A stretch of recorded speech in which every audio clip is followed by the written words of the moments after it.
کاشانۂ بصیرت ایک ایسا یوٹیوب چینل جس پر ہر قسم کی دینی کتب بالخصوص محروم بصارت افراد کے لیے آڈیو اور ویڈیو فارمیٹ میں دستیاب ہیں اور بالعموم تمام مسلمان برادران و خواہران کے لیے دستیاب ہیں۔ اس لیے آپ سے گزارش ہے کہ بیل آئیکن کو پریس کر کے ہمارے اس چینل کو ضرور سبسکرائب کیجیے تاکہ آئندہ آنے والی ہر کتاب آپ کو بر وقت ملتی رہے۔ کاشانۂ بصیرت، کاشانۂ بصیرت، کاشانۂ بصیرت، کاشانۂ بصیرت۔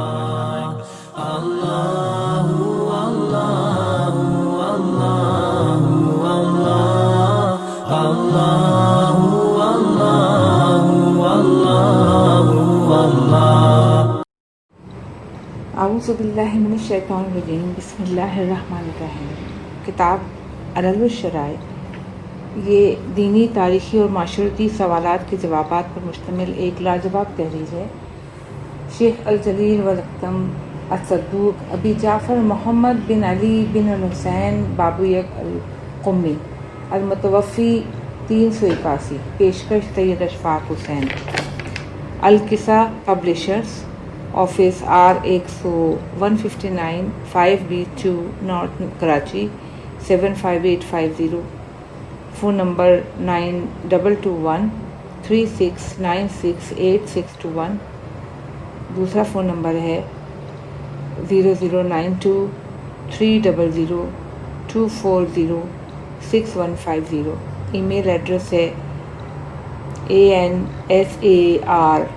ansarnaqvi@hotmail.com and alqissa al-kisa@hotmail.com۔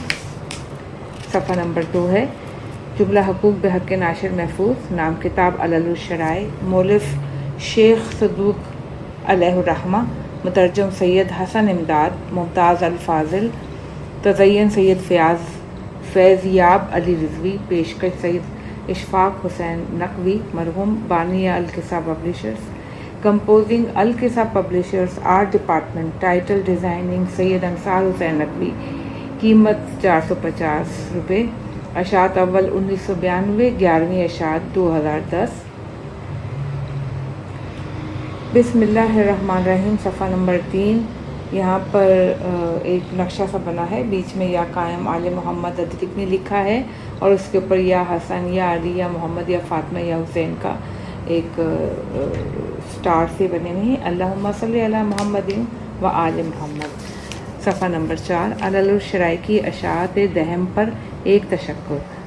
اس خدا کا شکر کیسے ادا کریں جو خود ہی توفیق دیتا ہے، اپنے کرم کی معرفت سے ہم جیسے بے بضاعت افراد کو نوازتا رہتا ہے، اور ہم کچھ کرنے کے قابل نہ ہوتے اگر وہ ہمیں سہارا نہ دیتا اور ہمیں ان لوگوں میں قرار نہ دیتا جو اس کے پیارے نبی اور اس کے آل سے متمسک رہے اور کسی ملامت کرنے والی کی ملامت سے دل برداشتہ نہ ہوئے، ورنہ وہ لوگ بھی نظر آتے ہیں جو خود کو سید لکھتے ہیں اور سراپا ناسبی ہیں، خود کو سید کہلواتے ہیں، تعجب سے کہتے ہیں کہ حضرت علی کی اولاد سید کیسے ہو سکتی ہے۔ یہ نہیں کہا جا سکتا کہ یہ تقیہ کے مارے ہوئے ہیں، کیونکہ تقیہ کرنے والوں نے تو اپنی سیادت چھپائی تھی اور اپنی اولاد کو یہ تک نہ بتایا تھا کہ ہم سید ہیں، تاکہ دشمنان اہل بیت کو یہ پتہ نہ چل جائے اور پھر انہیں صفحہ ہستی سے مٹا دیا جائے۔ بہرحال خداوند عالم نے اپنے حبیب صلی اللہ علیہ وسلم سے سورہ کوثر میں جو وعدہ کیا تھا وہ پورا ہو کر رہا ہے۔ اس وقت دنیا کے ہر گوشے میں سعادت کرام پائے جا رہے ہیں، چنانچہ اس پر بھی تشکر کے مخالفتوں، مصائب، قید و بند اور قتل جو آج کے بظاہر مہذب معاشرے میں بھی جاری ہیں کے باوجود سعادت کی تعداد بڑھتی جا رہی ہے۔ بقول اقبال، ستیزہ کار رہا ہے ازل سے تا امروز، چراغ مصطفی صلی اللہ علیہ وسلم سے شرار بو لہبی۔ اقبال رحمت نے اس شعر میں لفظ امروز لکھ کر اس شعر کو قیامت تک کے لیے تازہ رکھا ہے۔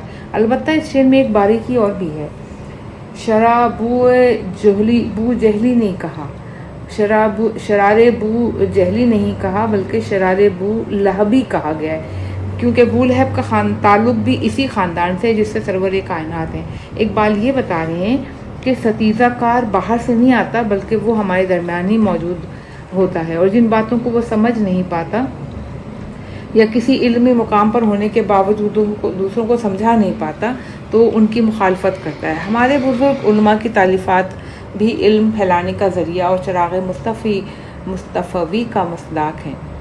چنانچہ ابو لہبی کو ان سے قد ہوتی تھی اور ان کی مخالفت کرتی ہے، اس لیے ہمارے سامنے یہ حقائق سامنے آئے ہیں کہ بعض افراد جن میں امامہ پوش بھی شامل ہیں علل و شرائع پڑھنے سے طالبان علم کو منع کرتے رہے ہیں۔ یہاں طالبان علم محدود معنوں میں استعمال نہیں کیا گیا، اسے صرف دینی مدارس کے طلبہ سے متعلق سمجھ لیا جائے، بلکہ ہر وہ شخص جو کتاب پڑھنے سے دلچسپی رکھتا ہے یا تو طالب علم ہے، تو امکان کی حد تک ایسے افراد کو بھی علل الشرائع کے مطالعے سے روکنے کی کوشش کی گئی، لیکن اس کتاب کی مقبولیت بڑھتی گئی اور یہ بھی ہوا کہ چور ناشروں نے ہند و پاک میں اس کے چربے القصہ پبلشر کی اجازت کے بغیر شائع کیے۔ بہرحال ہم بلا خوف تردید کہہ سکتے ہیں کہ دنیا کے جس کوشے میں بھی علم سے دلچسپی رکھنے والے افراد موجود ہیں وہاں علل الشرائع ترجمہ پہنچ چکا ہے، اور یہ شکریہ کا ایک موقع ہے۔ خداوند عالم فرما چکا ہے، لئن شکرتم لا زیدنکم، اگر تم شکر کرو گے تو میں اور بڑھا دوں گا۔ چنانچہ علل الشرائع کا 10واں ایڈیشن آپ کے ہاتھ میں ہے، زیادہ بہتر خط میں اور لفظ کیوں کے جوابات دینے پر آمادہ ہے۔ پڑھ کر اپنے علم میں اضافہ کیجیے اور اس خدائے مہربان کا شکر ادا کیجیے جس نے آپ کو خانوادہ رسالت کے علم سے خوشہ چینی کی سعادت نصیب فرمائی۔ ولا حول ولا قوت الا باللہ العلی العظیم والحمد للہ رب العالمین۔ آسی پور معاصی سید فیض یاب علی رضوی، صفحہ نمبر 6 پر ہے۔ شروع اللہ کے نام سے جو بڑا مہربان نہایت رحیم ہے۔ حالات مؤلف علیہ الرحمہ، یعنی صدوق علیہ الرحمہ کی حالات کے بارے میں، آپ کی ولادت اور ان کے متعلق علماء کے اقوال۔ شیخ اجل الرئیس المحدثین ابو جعفر محمد بن علی بن حسین بن موسیٰ بن بابویہ صدوق امی علیہ الرحمہ، حضرت امام دوازدہم محمد بن حسن حجت المنتظر صاحب الزمان علیہ السلام کی دعا کی برکت سے کم کے اندر 306 ہجری میں پیدا ہوئے، اور کمیوں میں ایسا کوئی نظر نہیں آتا جو علمی حیثیت و منزلت میں ان کے برابر ہو۔ بنی بابویہ کم کے خاندانوں میں سے ایک ایسا خاندان ہے جس کی علمی شہرت دور دور تک پھیلی ہوئی تھی، اور جس شخص نے 3 اور 4 صدی کی علمی تاریخ کا مطالعہ کیا ہے اس کو معلوم ہے کہ ملک ایران میں شہر کم علم کا گہوارہ رہا ہے۔ اس سرزمین نے ایسے محدثین اور مصلحین کو جنم دیا کہ اس کی فضاؤں سے رشد و ہدایت کے ایسے ایسے ستارے اور ایسے ایسے چاند و سورج طلوع ہوئے ہیں کہ جن سے کم کی تاریخ ہمیشہ ہمیشہ درخشاں اور تابندہ رہے گی۔ چنانچہ علامہ مجلسی اول محمد تقی علیہ الرحمہ من لا یحذر الفقی کی شرح بزبان فارسی اللوامع میں تحریر فرماتے ہیں کہ علی بن الحسین بن موسیٰ بن بابویہ المتوفی سن 329 ہجری میں، جو کہ مؤلف کتاب علل الشرع کے والد تھے، کے زمانے میں کم کے اندر 2 لاکھ محدثین تھے، اور شیخ صدوق کے والد ابو الحسن علی بن الحسین علیہ الرحمہ ان کے راس رئیس، ان کے فقیہ تھے، اور عام اہل کم کی نظر ان کی طرف اٹھتی تھی، حالانکہ کم میں اس وقت کثرت سے علماء اعلام تھے، مگر اہل کم اپنے مسائل شریعہ کے لیے ان کی طرف رجوع کرتے تھے۔ ان کی وفات نامعلوم ہجری میں ہوئی، اور یہی وہ سال ہے جس میں ستارے بہت ٹوٹے۔ آپ کم میں دفن ہوئے۔ آپ نے بہت سی کتابیں تصنیف کی، اور ان میں ایک کتاب الرسالہ ہے جسے آپ نے اپنے فرزند ابی جعفر یعنی شیخ صدوق کو تحریر کیا تھا۔ اسی رسالے سے شیخ صدوق نے اپنی کتاب من لا یحذر الفقی میں کثرت سے روایت نقل کی ہیں۔ ان کے حالات تمام مکتب رجال میں مرقوم ہیں۔ ان کی شرف و حضرت کے لیے یہی بہت ہے کہ ان کے پاس 11ویں امام حضرت امام حسن عسکری علیہ السلام نے مندرجہ ذیل خط تحریر کیا تھا، جس میں ان کو نصیحت و وصیت فرمائی، اور یہ لکھا، عنوان ہے حضرت امام حسن عسکری علیہ السلام کا مکتوب گرامی شیخ صدوق کے والد کے نام۔ بسم اللہ الرحمن الرحیم۔ نام اس اللہ کے جو رحمان الرحیم ہے، ہر طرح کی حمد اس اللہ کے لیے ہے جو تمام جہانوں کا پروردگار ہے۔ عاقبت متقیوں کے لیے ہے، جنت موحدین کے لیے ہے، اور جہنم ملحدین کے لیے ہے۔ سوائے ظالموں کے کسی پر زیادتی اچھی نہیں، اور نہیں ہے کوئی اللہ سوائے اس اللہ کے جو خلق کرنے والوں میں سب سے بہتر اور اللہ کی رحمت نازل ہوں اس کی بہترین مخلوق محمد صلی اللہ علیہ وسلم اور ان کی طیب و طاہر اطرت تک۔ اما بعد، اے میرے شیخ، میرے معتمد، میرے فقی ابو الحسن علی ابن الحسین قمی، اللہ تمہیں اپنی رضا کی توفیق عطا فرمائے اور اپنی مہربانی سے تمہارے سلب میں صالح اولاد قرار دے۔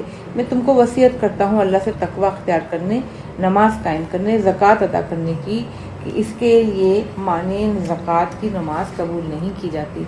یہ میں تمہیں وصیت کرتا ہوں لوگوں کی خطا معاف کرنے کی، غصہ کو پی جانے کی، اپنے اقربا کے ساتھ حسن سلوک کی، اپنے بھائیوں کے ساتھ ہمدردی کی، ان کی حاجت برآوری کے لیے صحیح اور کوشش کرنے کی، اور جہل کا سامنا ہو تو اسے برداشت کرنے کی، تفقہ اور تمام امور میں ثابت قدمی کی، قرآن کے عہد کو پورا کرنے کی، حسن خلق کی، نیکی کا حکم دینا اور برائی سے منع کرنے کی۔ چنانچہ اللہ تعالیٰ فرماتا ہے کہ سورہ نساء آیت 114 میں لا خیر فی کثیر من نجواہم الامن امر بالصدقہ او معروف او اصلاح بین الناس، ان کے راز کی باتوں سے اکثر میں تو بھلائی کے نام تک نہیں، مگر ہاں جو شخص کسی کو صدقہ دینے یا اچھے کام کرنے یا لوگوں کے درمیان ملاپ کرانے کا حکم دے۔ اور تمہارے لیے لازمی ہے کہ نماز شب کی ادائیگی، اس لیے کہ رسول اکرم صلی اللہ علیہ وسلم سے نے حضرت علی علیہ السلام کو وصیت فرمائی تھی اور کہا تھا اے علی تمہارے لیے نماز شب لازمی ہے۔ آپ نے یہ 3 دفعہ فرمایا، اور جو شخص نماز شب کا استخفاف کرے گا، اسے ہلکی چیز سمجھے گا، وہ ہم میں سے نہیں ہے۔ لہٰذا تم میری وصیت پر عمل کرو۔ میرے شیعوں کو بھی حکم دو کہ وہ اس پر عمل کریں، اور تم پر لازم ہے کہ صبر سے کام لو اور فراخی و کشادگی کا انتظار کرو، اس لیے کہ نبی اکرم صلی اللہ علیہ وسلم نے ارشاد فرمایا کہ میری امت کا سب سے بہتر کام فراخی و کشادگی کا انتظار کرنا ہے۔ میرے شیعہ ہمیشہ ہی حزن و غم میں بسر کریں گے، یہاں تک کہ میرا وہ فرزند ظہور کرے گا جس کی بشارت نبی اکرم صلی اللہ علیہ وسلم نے دی ہے کہ وہ زمین کو عدل و انصاف سے اسی طرح بھر دے گا جس طرح وہ ظلم جوڑ سے بھری ہوئی تھی۔ بس ہے میرے شیخ، صبر سے کام لو، میرے شیعوں کو بھی تلقین کرو۔ ساری زمین تو خدا کی ہی ہے، وہ اپنے بندوں میں سے جس کو چاہے اس کا وارث و مالک بنائے، اور خاتمہ بخیر تو بس پرہیزگاروں کا ہی ہے۔ سورہ اعراف آیت نمبر 148۔ اور تم پر اور ہمارے تمام شیعوں پر سلام اور اللہ کی رحمتیں اور اس کی برکتیں ہوں۔ وحسبنا اللہ ونعم الوکیل ونعم المولا ونعم النصیر، اور ہم لوگوں کے لیے خدا ہی کافی ہے، وہ بہترین کارساز، بہترین مالک، بہترین مددگار ہے۔ شیخ صدوق علیہ الرحمہ کے سوانح نگاروں نے ان کے والد کا نام حضرت امام حسن عسکری علیہ السلام اس خط کو نقل کرنے کے بعد تحریر کیا کہ اب اس خط کے پڑھنے کے بعد ہم اس عمل کی ضرورت نہیں سمجھتے کہ ان کے والد کی عظمت و علو مرتبت کے لیے مزید کوئی دلیل پیش کریں، اس لیے کہ امام علیہ السلام نے اس خط میں ان کو شیخ و معتمد و فقی کے لقب سے یاد کیا ہے، اور ان کے لیے توفیق الہی اور ان کے سلب سے صالح اولاد پیدا ہونے کی دعا کی ہے، اور یہی وجہ ہے کہ ان کی نسل میں بڑے بڑے علماء و صلحاء پیدا ہوئے، خصوصاً شیخ صدوق علیہ الرحمہ۔ حضرت امام اثر اجل اللہ فرجہ کی توقیع آپ کے والد کے نام۔ شیخ طوسی علیہ الرحمہ نے اپنی کتاب غیبت میں امام اثر کی وہ توقیعات و خطوط جو ناحیہ مقدس سے جاری ہوئے ہیں کا ذکر کرتے ہوئے فرمایا ہے، تحریر فرمایا ہے کہ ابو العباس احمد بن علی بن نور سے روایت ہے کہ انہوں نے ابی عبداللہ الحسین بن محمد بن سورہ قمی سے روایت کی ہے کہ جبکہ وہ سفر حج میں ہم لوگوں کے یہاں پہ تشریف لائے تو انہوں نے فرمایا کہ بیان کیا مجھ سے علی بن الحسن بن یوسف الصائغ قمی اور محمد بن احمد بن محمد سیر فی المعروف ابن دلال نے ان دونوں کے علاوہ مشائخ اہل قم نے کہ علی بن الحسین بن بابے یعنی والد شیخ صدوق کی زوجیت میں ان کے چچا محمد بن موسیٰ بن بابویہ کی دختر تھیں۔ صفحہ نمبر 8۔ مگر ان سے کوئی اولاد پیدا نہیں ہو رہی تھی تو آپ نے حضرت شیخ ابی القاسم علیہ حسین بن روح علیہ الرحمہ منزلہ نوابین اربعہ کو خط لکھا کہ وہ حضرت امام اثر اجل اللہ فرجہ سے درخواست کریں کہ وہ اللہ تعالیٰ سے دعا کریں کہ ہمیں ایسی اولاد عطا کرے جو فقیہ ہو۔ تو جواب میں یہ توقیع آئی تھی کہ اس زوجہ سے تمہیں کوئی اولاد نہیں ہوگی، مگر عنقریب ایک دیلمی کنیز تمہاری ملکیت میں آئے گی اور اسی سے تمہارے 2 فقیہ فرزند پیدا ہوں گے۔ ابو عبداللہ بن سورہ کا بیان ہے کہ ابو الحسن بن بابویہ کے 3 فرزند پیدا ہوئے، ایک محمد، دوسرے حسین، اور یہ دونوں فقیہ تھے اور حفظ میں ماہر تھے، اور ان کے حافظے کا یہ حال تھا کہ یہ دونوں وہ سب کچھ شروع میں 3 فرزند لکھیں شاید، اچھا ٹھیک ہے، دونوں وہ سب کچھ حفظ کر لیتے تھے جن کو اہل قوم میں سے کوئی حفظ نہیں کر پاتا تھا۔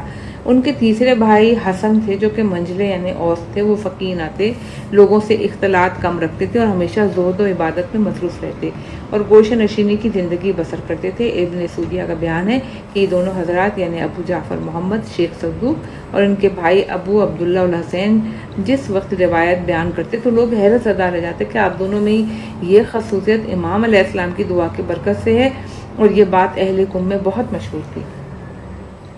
حضرت امام اثر اجل اللہ فرجہ کی دعا کی برکت۔ نجاشی نے بھی اپنی کتاب رجال میں تحریر کیا ہے کہ شیخ صدوق کے والد علی بن الحسین رحمۃ اللہ ایک مرتبہ عراق تشریف لائے اور ابو القاسم حسین بن روح سے ملاقات کی، ان سے چند مسائل دریافت کی، پھر جب وہ واپس گئے تو علی بن جعفر ابن اسود کی توسط سے انہیں خط لکھا کہ میرا یہ عریضہ حضرت صاحب الاسر علیہ السلام تک پہنچا دیں۔ اس عریضے میں انہوں نے اولاد پیدا ہونے کے لیے دعا کی درخواست کی تھی۔ امام علیہ السلام نے ان کے خط کا جواب دیا تھا کہ انہوں نے اللہ تعالیٰ سے تمہارے لیے دعا کر دی ہے اور ان قریب تمہارے ہاں 2 فرزند پیدا ہوں گے۔ شیخ صدوق علیہ الرحمہ اپنی کتاب کمال الدین و تمام النعمہ صفحہ نمبر 276 میں تحریر فرماتے ہیں کہ ابو جعفر محمد بن علی الاسود نے مجھ سے یہ واقعہ بیان کیا اور کہا کہ آپ کے والد یعنی علی بن حسین بن موسیٰ بن بابویا کمی رحمۃ اللہ نے محمد بن عثمان عمری کی وفات کے بعد مجھ سے یہ فرمایا کہ آپ ابو القاسم روحی سے گزارش کریں کہ وہ مولانا صاحب الاسر علیہ السلام سے میری طرف سے درخواست کریں کہ حضرت میرے لیے اللہ تعالیٰ سے دعا فرمائیں کہ وہ مجھے ایک فرزند نرینہ عطا فرمائے۔ میں نے ان کے کہنے کے موجب ابو القاسم روحی سے گزارش کی تو انہوں نے انکار کر دیا، مگر 3 دنوں کے بعد انہوں نے بتایا کہ حضرت صاحب الاسر علیہ السلام نے علی ابن الحسین کے لیے دعا کر دی اور ان قریب ان کے ایک مبارک فرزند پیدا ہوگا جو لوگوں کو بہت نفع پہنچائے گا۔ اس کے بعد اور بھی اولاد ہوگی، چنانچہ اسی سال آپ یعنی محمد بن علی بن حسین شیخ صدوق پیدا ہوئے اور آپ کے بعد اور بھی اولادیں پیدا ہوئیں۔ اس کتاب میں وہ اپنے طالب علم کا حال بیان کرتے ہوئے کہتے ہیں کہ جب ابو جعفر محمد علی الاسود مجھے شیخ محمد بن حسن بن احمد ابن ولید رضی اللہ عنہ کے درس میں جاتے ہوئے دیکھتے اور میرا علمی شوق اور حفظ کو ملاحظہ کرتے ہوئے دیکھتے تو فرماتے کہ تمہارے اندر جو علم سے اتنی رغبت ہے تو کوئی تعجب کی بات نہیں، اس لیے کہ تم امام علیہ السلام کی دعا کی برکت سے پیدا ہوئے ہو۔ یہ بات شیخ طوسی رحمۃ اللہ نے بھی کتاب الغیبات کے صفحہ نمبر 209 میں مؤلف اور ان کے بھائی ابو عبداللہ حسین کے لیے لکھی ہے، کیونکہ انہوں نے ابو جعفر محمد بن علی اسود سے روایت کی ہے اور خود ان دونوں سے متعدد افراد نے روایت کی ہے۔ صفحہ نمبر 9 اور نجاشی نے اپنی کتاب رجال صفحہ نمبر 185 پر تحریر کیا ہے کہ شیخ صدوق علیہ الرحمہ اکثر فخر سے کہا کرتے تھے کہ میں حضرت صاحب الاسر کی دعا کی برکت سے پیدا ہوا ہوں۔ علماء نجف میں سے بعض شیخ صدوق علیہ الرحمہ کی سوانح حیات لکھنے والوں نے یہ لکھا ہے کہ شیخ صدوق علیہ الرحمہ کی تاریخ میں یہ بات واضح نہیں کہ ان کے والد علیہ الرحمہ نے وہ کنیز کب اور کیسے خریدی، مگر ظن غالب یہ کہ انہوں نے امام علیہ السلام کی توقیع پڑھنے کے بعد کسی دیلمی کنیز کو تلاش کرتے خریدا تاکہ انہیں وہ گوہر مقصود مل جائے جس کی امام نے خبر دی ہے۔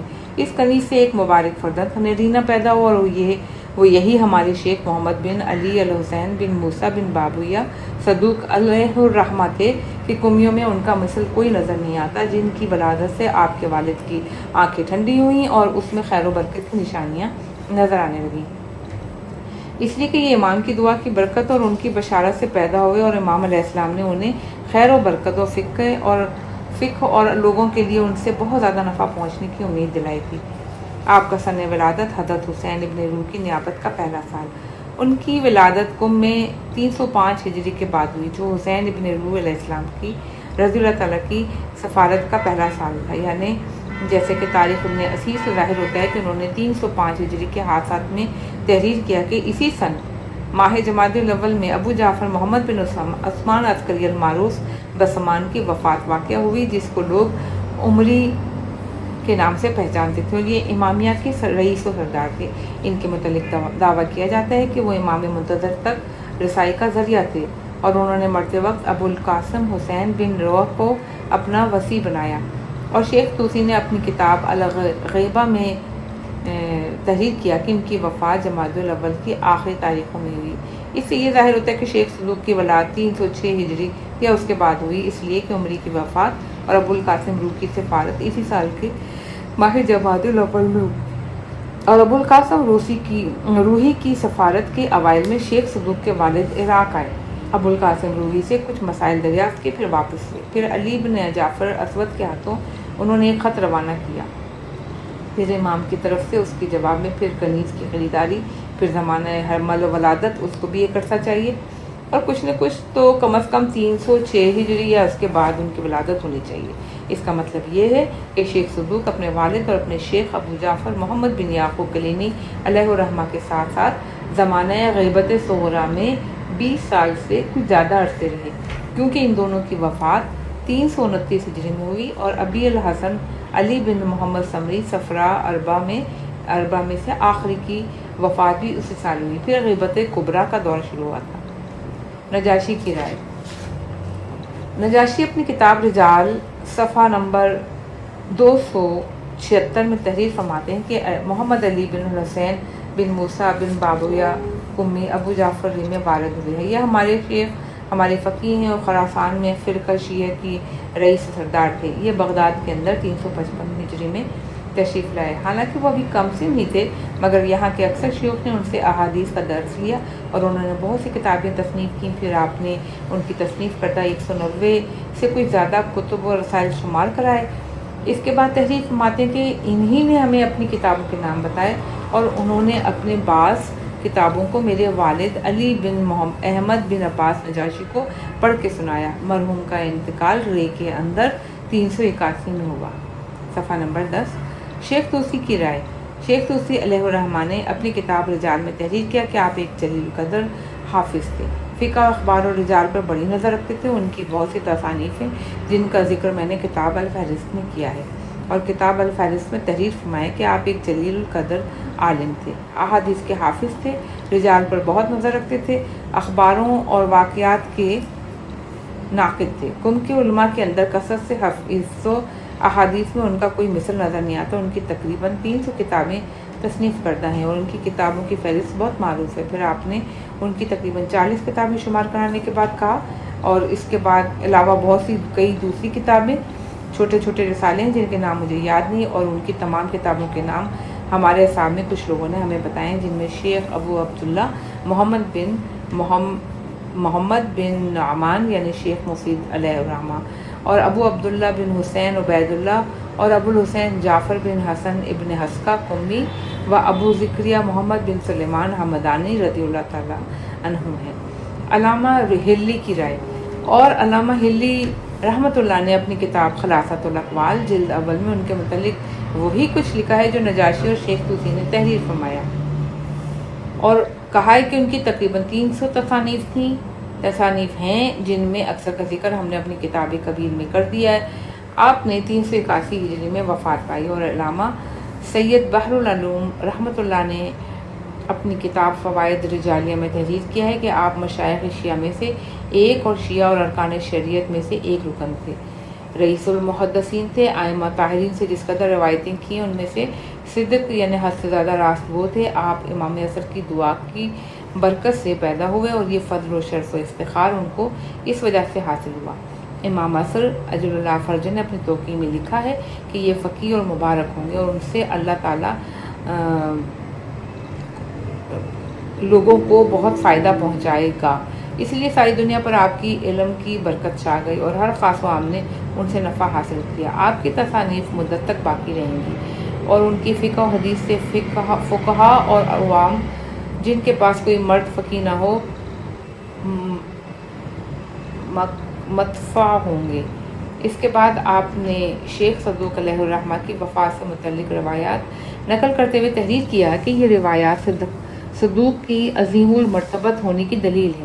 ان کی پیدائش سے پہلے ہی ان کے اوصاف بیان کر دینا امام کے معجزات میں سے ایک معجزہ ہے، اور امام کا ان کے متعلق یہ فرمانا کہ وہ فقیہ اور بابرکت ہوگا اور لوگوں کو بہت نفع پہنچائے گا۔ یہ شیخ صدوق کی عدالت و ساقت کی دلیل ہے، اس لیے کہ ان کی روایت اور ان کے فتویٰ سے لوگ متفع ہوں گے۔ یہاں پہ مصفع لکھا، میم 3 نقطوں والی سے فے عین ہوں گے کہ فتویٰ وغیرہ بغیر عدالت کے ممکن نہیں، اس میں عدالت کی شرط ہے، اور امام کی طرف سے اس کی توثیق اور ان کے ساقت کی بھی بہت بڑی دلیل ہے۔ نیز ہمارے بعض علماء کرام میں سے بعض نے تو ان کی وثاقت پر نص کر دی ہے، جیسے کہ الثقہ الفاضل محمد بن ادریس ہلی رحمۃ اللہ نے اپنی کتاب السرائر والمسائل میں، اور سید الثقہ الجلیل علی بن طاؤس علیہ الرحمہ نے اپنی کتاب فلاح السائل و نجاح العمل میں، اور کتاب النجوم و کتاب الاقبال و کتاب غیاث سلطان الورا الاسکان السرا میں، اور علامہ ہلی علیہ الرحمہ نے اپنی مختلف المنتہا میں، شہید نے نکت الارشاد و کتاب الذکری میں ان کی وثاقت کی نص کر دی ہے۔ پھر آپ نے علماء متاخرین میں سے چند کے نام بتائے جنہوں نے ان کی وثاقت کی تصریح کی ہے۔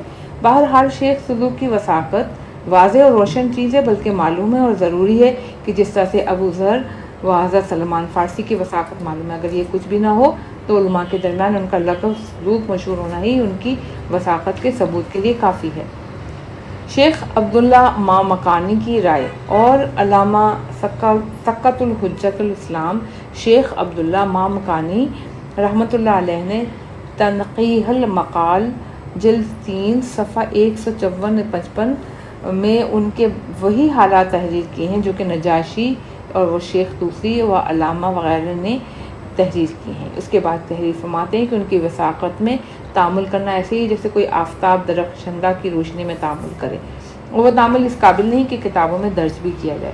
ان کی وثاقت کو کیوں کر تسلیم نہ کر لیا جائے، جبکہ حضرت حجت المنتظر اجر اللہ فرجہ نے اس امر کی خبر دی ہے کہ اللہ تعالیٰ ان کی ذات سے نفع پہنچائے گا، اس لیے ان کو موثق اور عادل ماننا ضروری ہے، کیونکہ ان سے انتفاع یعنی فائدہ ان کی روایت ان کے فتوے سے ہی ہوگا، یہ بغیر عدالت کے پورا مکمل نہیں ہوگا۔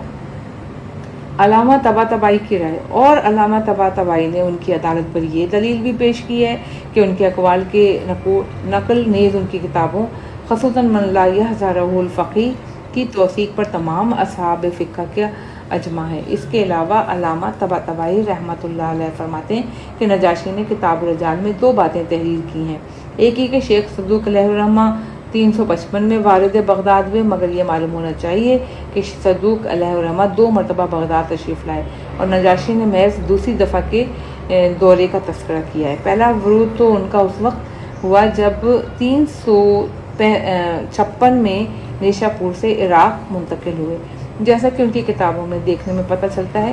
چنانچہ ان کی کتاب عیون اخبار الرضا میں ہے کہ بیان کیا مجھ سے ابو الحسن علی بن ثابت روابینی نے مدینہ الاسلام یعنی بغداد کے اندر 352 میں، اور اسی سال میں ان کا نیشا پور سے بغداد تشریف لانا ان کی کتاب کے مختلف ابواب سے ثابت ہوتا ہے۔ چنانچہ ایک جگہ تحریر فرماتے ہیں، بیان کیا مجھ سے عبدالواحد بن عبدوس نے کہ نیشا پور کے اندر شعبان 352 میں ہجری میں۔ اس سے پتہ چلتا ہے کہ نجاشی نے جو تاریخ ورود بغداد دی ہے وہ دوسری مرتبہ ورود کی، اور یہ بھی واضح ہوتا ہے کہ پہلا ورود بغداد کوفے کے ورود سے پہلے ہے۔ چنانچہ عیون الاخبار کے 11ویں باب میں تحریر فرماتے ہیں کہ انہوں نے محمد بن بکران النقاص سے کوفے کے اندر 354 ہجری میں سنا۔ بہرحال ان دونوں تاریخوں میں فرق اس طرح دور کیا جا سکتا ہے کہ ایسا معلوم ہوتا ہے کہ آپ 352 کے آخر میں 352 ہجری کے آخر میں نیشا پور سے بغداد تشریف لائے، پھر کوفہ منتقل ہو گئے، اور 354 ہجری میں کوفے کے اندر رہے، اور پھر 355 ہجری میں بغداد منتقل ہوئے۔ صفحہ نمبر 12، نشوونما اساتذہ اور آپ کے سفر۔ نجف اشرف کے بعض افاضلین تحریر کرتے ہیں کہ شیخ صدوق علیہ الرحمہ کی نشوونما فضل و شرف کے آغوش میں بھی ان کے پدر بزرگوار انہیں علوم و معارف کے غذا کھلاتے رہے، اور اپنے علوم و آداب کی ان پر بارشیں کرتے رہے، اپنے صفات زہد و تقوی و روح کی روشنیوں سے ان کی نفس جگمگاتے رہے، اور اسی طرح ان کی علمی نشوونما مکمل ہو گئی۔